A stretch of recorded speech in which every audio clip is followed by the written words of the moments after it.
like a vortex energy, and they develop a way of bringing data in. And what happens is the pineal is opened up, and it's supported directly by the pituitary. And so we have the system created. It's like a screen, and then the well of dreams in the back just hits them. It's like a projection system. Mm-hmm. And so suddenly your entire system, your cortex, your cerebral cortex, is fully opened because it's fully conscious, and it hits the whole process of this data and it analyzes it. Mm-hmm. And so all of a sudden, all the communications, the voice, the pictures, which are 3D, and all the general information, which would be like with a computer, tons of data. Mm-hmm. We can suddenly handle tons of data because our brain is operating at full. Mm-hmm. Because before then, the brain was operating only 8 to 10%, 12% maybe with Einstein. Right. But now you're at 100%. Wow. As the rule rather than the exception. As the rule. Wow. You're listening to Talk for Food on webtalkradio.net.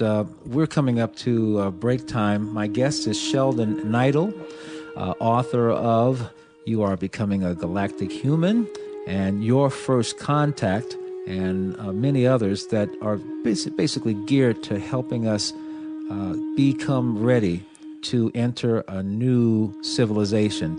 When we come back, we're going to explore this subject. We're going even further out, okay?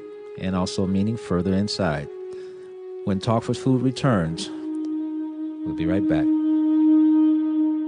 On webtalkradio.net, I'm Adam Abraham. We've been talking with Sheldan Nidle of the Planetary Activation Organization. He's author of Your First Contact. And you talk about planetary, you talk about activation, you talk about contact. I think you've got an idea on what we're discussing. And I don't know where you stand on this. You know, when I grew up, the idea of interplanetary travel, interplanetary, and especially contact, you talk about a foreign idea, it was a foreign concept. But at that time, even the idea of meeting someone from China or from Japan, me being in Chicago, that was just as foreign and just as alien at the time. We've come a long way, baby, and not only intergalactically, but in consciousness as well in the decades I've been here. Sheldan, some of the other changes, what else do you see of importance in preparing for contact? Well, one of the most important things in preparing for contact is for people to understand, as I've been saying, that all of this is about benevolence and about mentoring. Mm-hmm. And so what is happening is people are becoming much more informed about what's happening to this planet. And so we have an awareness growing. And one of the most important things about this awareness is the technology that we have available. We have a vast amount of suppressed technology on this planet. And one of the things that really has to happen is people have to become more aware of it and supportive of all that technology. There are all kinds of magnetic generators, which are basically our modifications of Tesla's polyphase generators.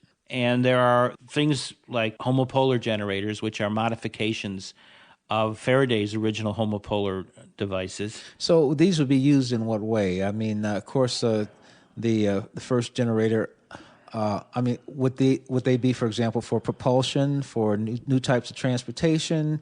Well, they would be initially for the most important things, which are taking us off the coal and oil problem with our electricity. Mm-hmm. The next thing is homopolar generators could be redesigned with more efficient electric motors to produce devices that could be used to power automobiles. Okay. And the neat thing about those things is that since they're electrical and they're based on the electrogravity fields of the planet, the electromagnetics of the planet, the result is it's what we like to call free energy. Mm-hmm. So as long as that mechanical device is turning properly, it'll be powering the motor, and the motor will be powering the transmission, and the car will be driving. Wow. Well, without burning anything at all, without using up anything, essentially. Right. Instead of going to fuel cells, which are worrisome to me because of hydrogen. Mm-hmm. And if anybody has seen the famous Hindenburg fire in New Jersey in the 1930s, one begins to see the power of hydrogen. Hydrogen is actually about 10 or 20 times more explosive than gasoline. Mm-hmm. So what happens is you're just getting rid of one thing to get something that's more dangerous. It's a transference in essence.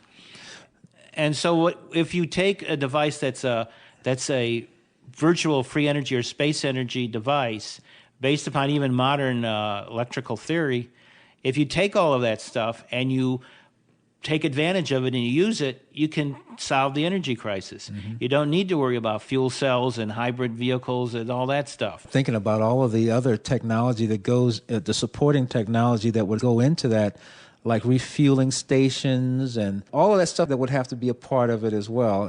From what you're saying, it wouldn't be necessary anymore. No, it wouldn't be necessary. And we have other devices. There are people who have technologies for pollution control. Mm-hmm.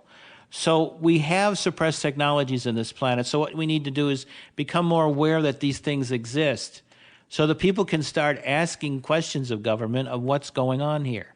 We don't need to continue to talk about 5, 6, or 7 years or whatever for something like a fuel cell. We can develop these devices now. Well, the issue is, you think about that, though, if we understood that the technology and we had the knowledge to develop these, to make them into workable vehicles, it would make no sense for us to be in Iraq right now fighting over oil, spending how many hundreds of billions of dollars that we've spent so far, moving on toward $1 trillion in just a couple of years' time.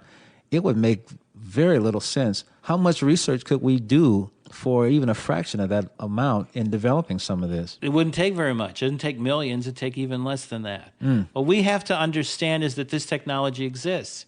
If we're willing to spend the initial funding monies to prove that these prototypes work, which from everything that I know they should, we can then go to the next level very quickly, which is to produce mass production models of this stuff, power our cars, power our autos, and take care of the whole process of supplying no longer a need for oil, but supplying a need for an energy that is completely clean, 100% clean. So I had a picture, as you're talking to, of anti-gravity devices. Right, that's the next step. That's why they don't want this technology out there, because the next step is to then look at this technology and discover that there are effects out of this technology that can produce anti-gravity-like effects.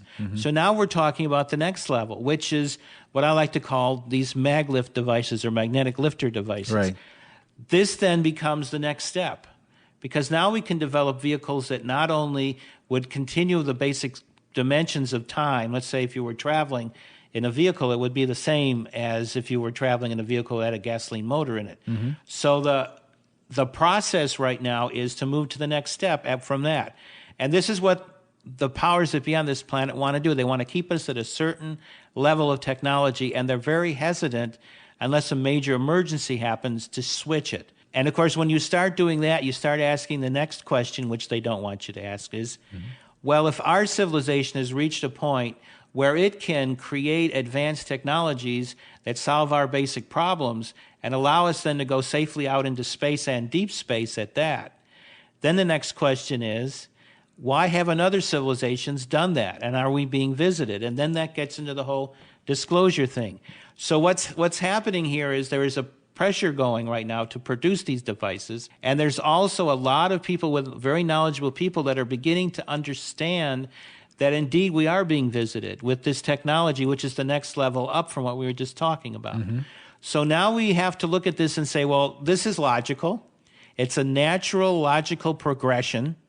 So when we start talking about the Galactic Federation visiting us and the great changes happening to us in our technology that have been held up, or the great changes that the divine is doing, which hasn't been held up with our shift in consciousness, we are indeed at a point in our civilization where something has to change. And this is something that practically every major intuitive on this planet has been talking about for the last decade, which is that we have reached a point in our history where a great consciousness shift and a great shift in our civilization is happening and has to happen. For anyone that's inclined to consider this woo-woo and airy-fairy kind of ideas, there have been predictions. I mean, we were talking about Pluto a little while ago. Let's talk about that a little bit in terms of your perception of Pluto some time ago and what science is now looking at now. Well, Pluto as a planet had the most eccentric orbit of any of the planets. Matter of fact, it was beyond. They have a